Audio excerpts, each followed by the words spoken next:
Panorama group, जो सोचता है वो करता है। आपके अपने सपनों का आशियाना। नमस्कार, आप देख रहे हैं सिटी पोस्ट लाइव। मैं हूं आपके साथ वैष्णवी। बिहार में नई सरकार के गठन के बाद अपराधियों पर नकेल कसी जा रही है, लेकिन फिर भी अपराधी जो है वो दिन दहाड़े घटना को अंजाम देकर के फरार हो जा रहे हैं। और ऐसे में एक बड़ी खबर सामने आई कि ज्वेलरी दुकान में हथियारबंद बदमाशों ने धावा बोल दिया, सोने चांदी और नगद 40 लाख रुपए वहां से लूट लिए। लेकिन इसके बावजूद भी कई घंटों तक पुलिस नहीं पहुंची। अब इसी को लेकर के सवाल है कि आखिर क्या चल रहा है बिहार में। मेरे साथ मेरी सहयोगी मुस्कान प्रत्युष है, जिनसे हम कुछ सवाल करेंगे। क्या लगता है इतनी देर से पुलिस पहुंची 5 घंटे के बाद, तो ये लापरवाही है या फिर सिस्टम का फेलियर? देखिए, ये सिर्फ लापरवाही नहीं बल्कि पूरी पुलिस व्यवस्था की शर्मनाक विफलता है। और हथियारबंद बदमाश रात 1 बजे ज्वेलर्स की दुकान में घुसते हैं, परिवार को बंधक बनाते हैं, 40 लाख की लूट करते हैं, सीसीटीवी उखाड़ते हैं और आराम से फरार हो जाते हैं। और पुलिस आती है 5 घंटे बाद। आप सोचिए, हम किसके भरोसे बैठ रहे हैं? क्या हम खुद से अब हथियार रखना शुरू करें? अब तो यही ऑप्शन रह गया, क्योंकि अभी क्राइम इतना बढ़ गया है, क्योंकि अब खून के ज़्यादा खबर नहीं आ रहे, लूट पाट की खबर आ रही है ज़्यादा से ज़्यादा। तो अब यही होगा कि लोग अब लाइसेंस रखेंगे, अपने पास लाइसेंसी हथियार रखेंगे। और अगर ऐसे ही सिस्टम फेलियर रहा तो हम इसको क्या कहेंगे? अब सोचिए कि जहाँ पे परिवार को बंधक बनाया जा रहा है, सीसीटीवी उखाड़ लिया जा रहा है, पुलिस को कॉल, अगर पुलिस आधे घंटे के अंदर भी आती है वैष्णवी, तो पकड़ा जा सकता है। अब 5 घंटे बाद आइएगा, 5 घंटे बाद आप भी पकड़ाइएगा कहीं जाइएगा तो सोचिए यही कितना फेलियर है। या पुलिस सीरियस नहीं ले रही है कि पुलिस मिली भगत है, कुछ समझ ही नहीं आ रहा है। डायल 112 की पुलिस जो है, कहा जाता है कि जल्दी पहुंचती है, लेकिन फिर भी वो काफी लेट से आती है, नदारत रहती है, फिर बहाने भी उनके पास बहुत होते हैं। बिल्कुल, देखिए ग्राउंड लेवल पे जो कमांड है और रिस्पांस है पूरी तरह ध्वस्त है।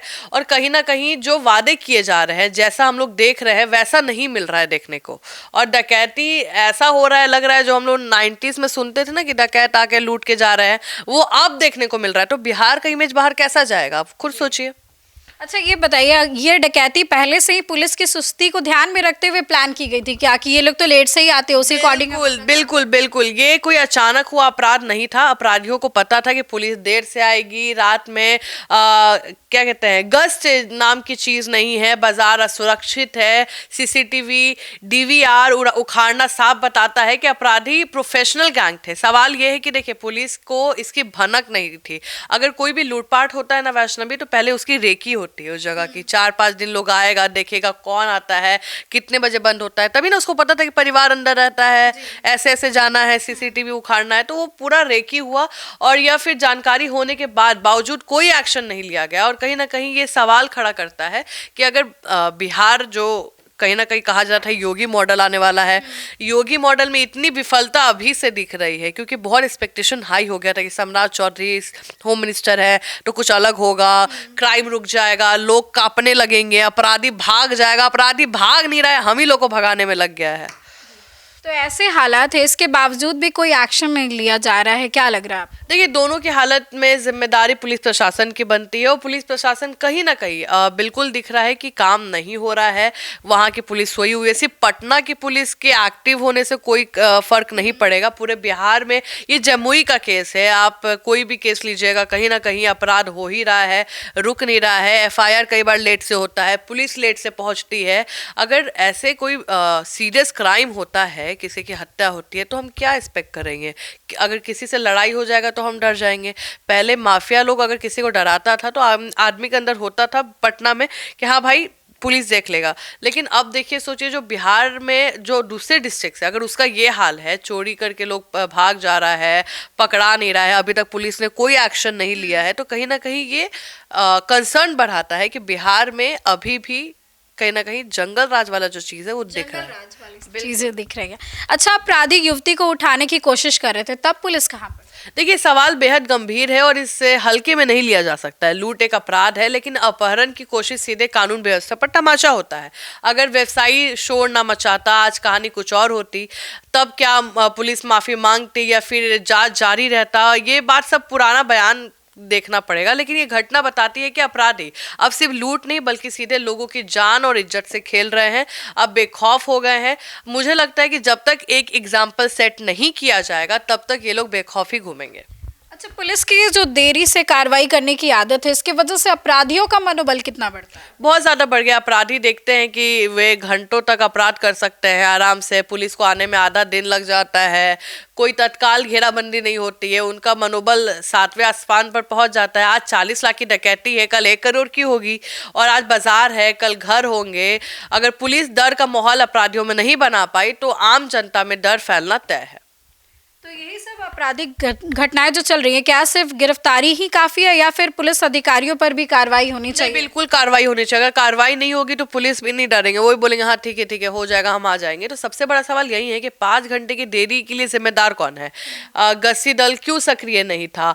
थाना स्तर पे मॉनिटरिंग क्यों फेल हुई? अगर जिम्मेदार पुलिस अधिकारियों पे कार्रवाई नहीं होती है तो मैसेज जाएगा कि सिस्टम में लापरवाही है, उसकी कोई कीमत नहीं है। ये सोच अपराध को कहीं ना कहीं बढ़ावा देगा। तो ऑफिसर्स पे भी कहीं ना कहीं मुझे लगता है एक्शंस लेना चाहिए, जो उनके सीनियर है।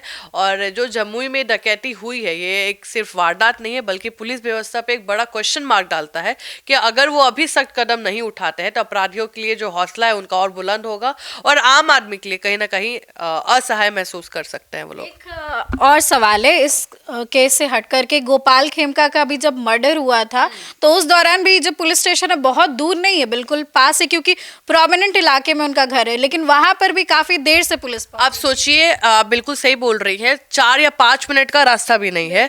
और पटना जैसा इलाका है कैपिटल, अगर राजधानी सुरक्षित नहीं होगा तो हम दूसरे डिस्ट्रिक्ट की तो क्या ही बात करेंगे। सही बात है, पुलिस लापरवाह दिखी थी, पुलिस वहां पे लेट आई थी, एक्शन लिया गया, हाँ, लेकिन उससे क्या फायदा होगा? कोई फायदा नहीं होगा। एक बार आदमी जो चला जाता है वैष्णवी, उसका खामियाजा नहीं आप मतलब नहीं कर सकते हैं। आदमी चला गया, अगर आदमी बचने का चांसेस होता तब ये सब होता तो समझ में आता। हम मानते हैं कि पुलिस भगवान नहीं है, उनको पता नहीं चल सकता है कि अब यहाँ खून होने वाला है, यहाँ लूट होने वाला है, लेकिन टाइम मैनेजमेंट बहुत बड़ा रोल प्ले करता है। अगर पुलिस वहाँ पे एक्टिव होती कि भाई कॉल करते ही 20 मिनट में आ जाए, तो अपराधियों की इतनी हिम्मत नहीं होती कि आराम से लूटपाट कर रहे हैं, डरा रहे हैं, सीसीटीवी तोड़ने का समय मिल रहा है, उखाड़ के फेंक के लेके जा रहे हैं, तो वो चीज़ नहीं होता। मुझे लगता है कहीं ना कहीं पुलिस का जो एडमिनिस्ट्रेशन है बिहार में वो थोड़ा खराब है। सिर्फ पटना में अच्छा करने से कुछ नहीं होगा, पूरे बिहार डिस्ट्रिक्ट पे काम करना होगा। मुझे लगता है सम्राट चौधरी इस पर ध्यान देंगे, और हम भी रिक्वेस्ट करेंगे कि भाई 1-2 एग्जाम्पल ऐसा करिए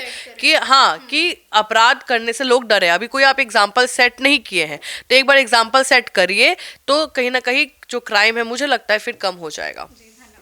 देखिए, जिस तरीके से आपराधिक घटनाएं लगातार बढ़ रही हैं और अपराधियों का मनोबल बढ़ता जा रहा है, पुलिस की लेजीनेस भी कहीं ना कहीं इसमें जिम्मेदार है। पुलिस प्रशासन अपने आप को किस तरीके से सुधारती है और ज़्यादा एक्टिव कैसे होती है, ये उन पर निर्भर करता है। फिलहाल इस खबर में बस इतना ही। इस डिबेट को लेकर के आपकी क्या राय है, कॉमेंट सेक्शन में ज़रूर शेयर करें, और आगे की अपडेट्स के लिए देखते रहें सिटी पोस्ट लाइव।